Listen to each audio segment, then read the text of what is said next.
Mafia in Veneto, arrestato l'amministratore della FIP.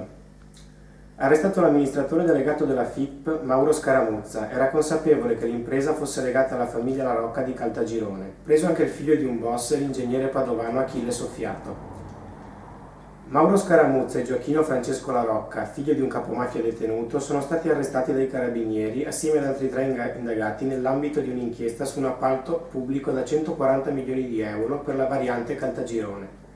Nei loro confronti i militari dell'Arma hanno eseguito un ordine restrittivo del GIP su richiesta della DDA della Procura di Catania, che ipotizza a vario titolo i reati di associazione di stampo mafioso, intestazione fittizia di beni e concorso esterno in associazione mafiosa. Dalle indagini dei carabinieri sarebbe emerso l'interesse della storica famiglia mafiosa di Caltagirone dei La Rocca, legata a Cosa Nostra, nell'esecuzione dei lavori. Secondo l'accusa, la Cosca avrebbe agito affinché venissero dati in subappalto a ditte direttamente controllate dal clan, con contratti artificiosamente frazionati in modo da eludere la normativa antimafia, percependo così un indebito profitto mediante l'ottenimento di finanziamenti pubblici. Tra gli altri le società LC, unite in associazione temporanea di imprese, che secondo la Procura erano consapevoli di apportare il contributo al clan La Rocca. Nel corso dell'operazione i carabinieri hanno sottoposto a sequestro preventivo 2 società. Gli arrestati dell'operazione, denominata Reddita Vie, l'operazione ha portato a termine dai carabinieri di Caltagirone su disposizione della DDA Etnea.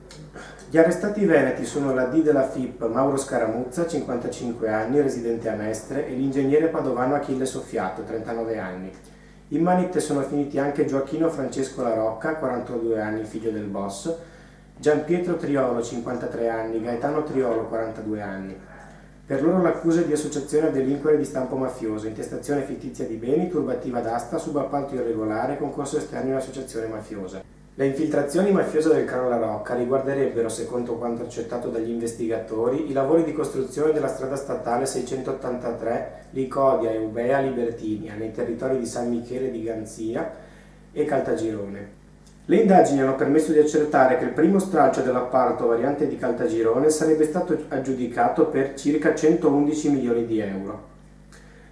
Dalla T, l'associazione temporanea di impresa, FIP di Padova, LC di Alcamo e Tecnolavori di Palermo. La T avrebbe intrattenuto rapporti personali e commerciali con Gioacchino Francesco La Rocca, componente della famiglia mafiosa calatina. Scaramuzza avrebbe affidato i lavori importanti in subappalto a società controllate dalla famiglia mafiosa. Soffiato e Scaramuzza avrebbero invece ingiustificatamente e senza alcuna documentazione frazionato i contratti di subappalto per eludere le certificazioni antimafia. Secondo quanto emerso alle indagini degli inquirenti dei vertici della FIP, l'amministratore Scaramuzza e il responsabile del cantiere Soffiato avrebbero dimostrato di essere ben consapevoli di attuare uno stratagemma finalizzato a consentire alle società, che erano controllate dalla famiglia mafiosa dei La Rocca, di entrare nella spartizione dei lucrosi subappalti, al fine di avere garantito dalla stessa organizzazione mafiosa quella pax nel territorio che non avrebbe pregiudicato l'avanzamento del cantiere. L'amministratore delegato della FIP, Mauro Scaramuzza, è residente a Mestre. L'azienda è l'aggiudicataria dei lavori di costruzione delle cerniere che legano le grandi paratoie mobili che costruiscono il Mose. Presidente della FIP, non toccata dall'inchiesta catanese, è Donatella Chiarotto, sorella di Giampaolo, amministratore delegato della Nuova Mantovani, la società del Post Caso Baita.